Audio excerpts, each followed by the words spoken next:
At 26 years old, the family that had abandoned me 16 years ago suddenly reappeared in my life. This unexpected reunion sparked a series of emotions and reactions that made me question my own identity, as if I was a different person entirely.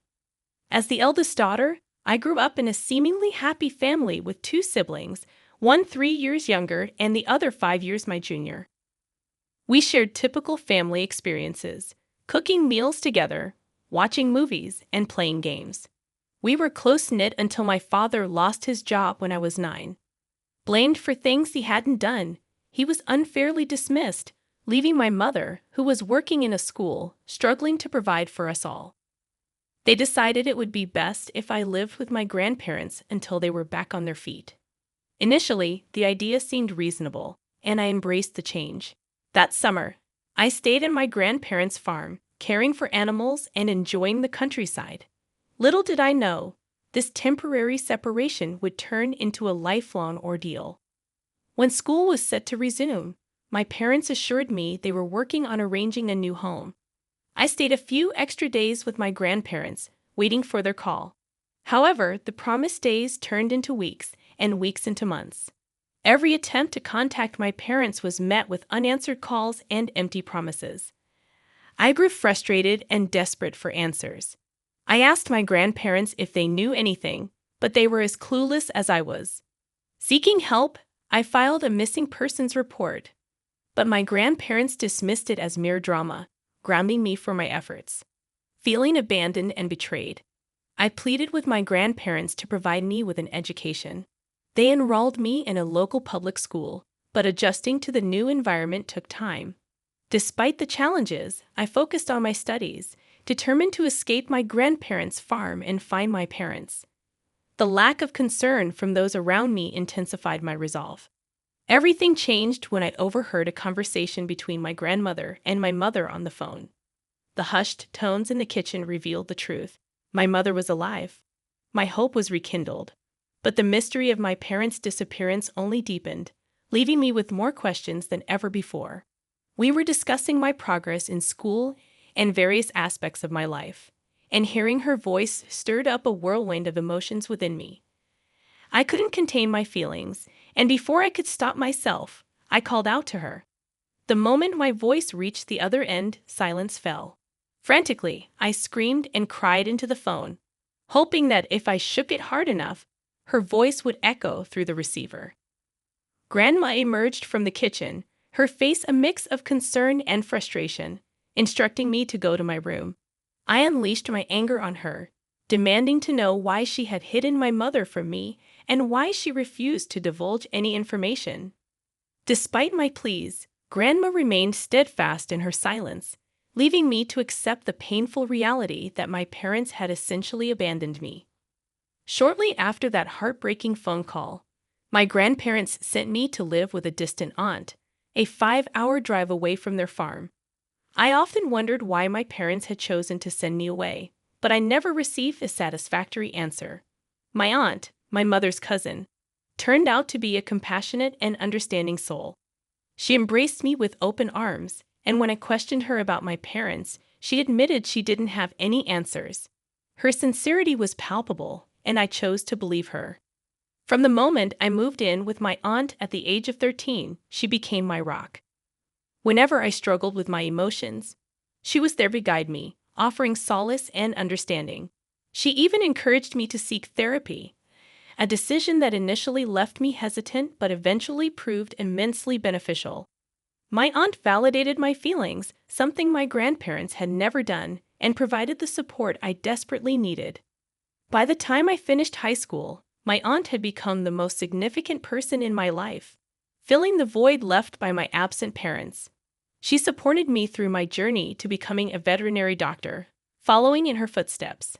At 21, I approached her with adoption papers, wanting her to be my legal parent. With her wholehearted agreement, I finally found the stability and love I had craved for so long. Having completed my degree, I now work as an intern in a hospital, striving to gain valuable experience. My career path has led me to move into a new apartment, away from the familiarity of my aunt's home. Despite the physical distance, I still visit her whenever I can. 2 days ago, on my day off, I was relaxing at home when the doorbell rang. Anticipating a delivery, I opened the door only to find my estranged family standing there, my mom, dad, and youngest brother. They appeared both unfamiliar and yet hauntingly recognizable. Stunned into silence, I couldn't find the words to express my emotions. They handed me an envelope containing a letter from my grandparents. According to the letter, I had allegedly run away from their home, refusing to maintain contact, causing them immense emotional distress. They demanded I pay for my brother's education, leveraging my newfound status as a doctor, threatening legal action if I refused. The situation made no sense to me. How could I be blamed for running away when I had been sent away by my grandparents? Why should I be financially responsible for my brother's education when I had no say in the matter? The demands felt unjust, leaving me bewildered and conflicted about how to respond. Why should I care about people who abandoned me for 16 years? With a head full of unanswered questions, I staunchly refused to help them, insisting they leave my premises. When they persisted, I called the cops. They claimed to be my parents, but I stood my ground, stating that legally, I was my aunt's daughter and provided her name. The authorities contacted her, and she confirmed my status, resulting in my family receiving a warning about trespassing and harassment. Since then, I've been bombarded with hurtful messages on social media from accounts owned by my family, labeling me as heartless. I confided in my aunt about everything, and although she understood my actions, she questioned whether I did the right thing. In the midst of this turmoil, my parents showed up at my workplace, causing a scene. Hospital security intervened, calling the police and escorting them off the premises. I couldn't fathom why my family, absent for so long, suddenly wanted to be a part of my life. The emotional toll weighed heavily on me. My therapist suggested talking to them, but I resisted. Eventually, I agreed to meet them in the presence of my aunt. Their explanation was disheartening. They sent me to my grandparents due to financial struggles, thinking it would be easier with one less mouth to feed. When circumstances improved, they couldn't afford to bring me back. Now, with their savings depleted, they wanted me to support them and pay for my brother's needs. They admitted fabricating the threat of legal action, hoping to guilt me into compliance. Each word shattered my heart, but I stood firm. I reminded them of my legal detachment and threatened legal action if they ever bothered me again at home or work. Despite their pleas for forgiveness, I walked away, my heart hardened against them. My therapist suggested I might be struggling to empathize, but the truth was, I felt nothing for them. If I could, I'd erase them from my memory without a second thought.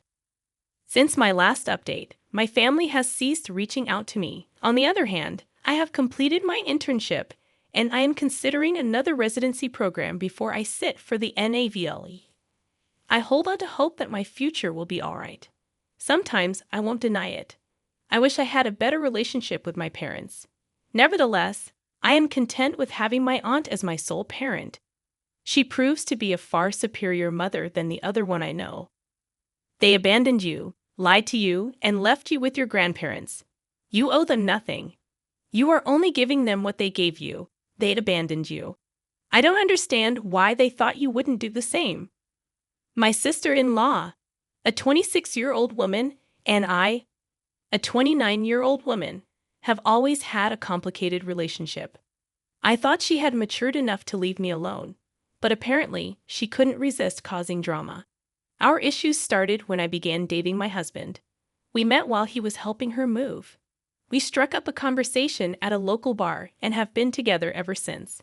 Despite our happiness, my sister-in-law never liked me. She once told me her brother never gets serious with anyone, so I shouldn't get my hopes up. I mentally prepared for heartbreak, even though I really liked her brother. However, 6 years later, we are still going strong, and he is undoubtedly my favorite person in the world. The rest of his family, including my mother-in-law, father-in-law, and every other family member I've met, have been nothing but nice to me. So it baffles me why my sister-in-law seems to hate me so much. 2 years ago, during our wedding, she created a huge fuss. I didn't want her as my bridesmaid due to her consistent cold and condescending behavior towards me. However, she threw a tantrum and tried to emotionally manipulate my husband against me. To avoid more drama, I made her a bridesmaid. Yet she showed up in a white floral dress, angering everyone.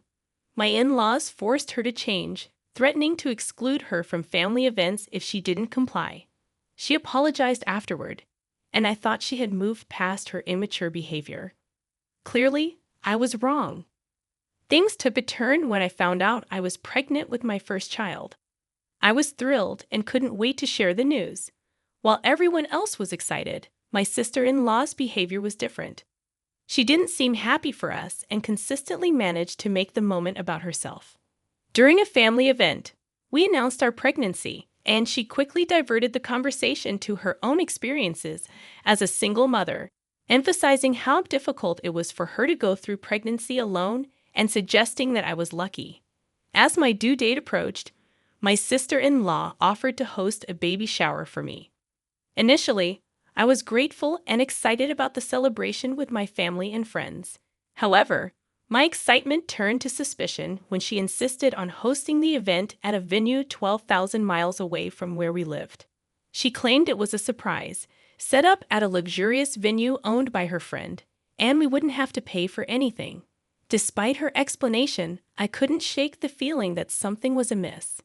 When I shared my concerns with my husband, he assured me that his sister was simply trying to do something special for us and that I might be overthinking it.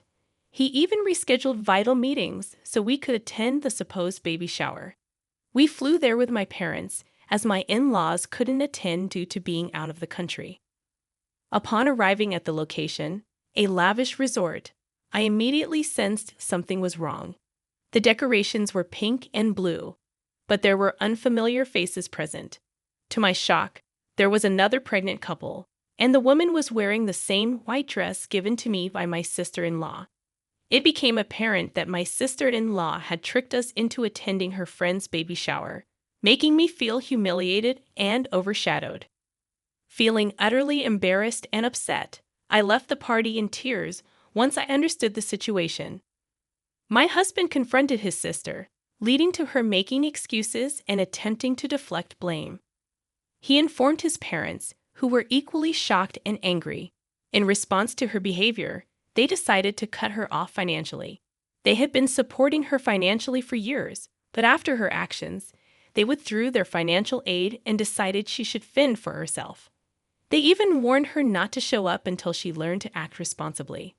Although my sister-in-law blames me for her misfortune, I maintain that I didn't ask my in-laws to take any action.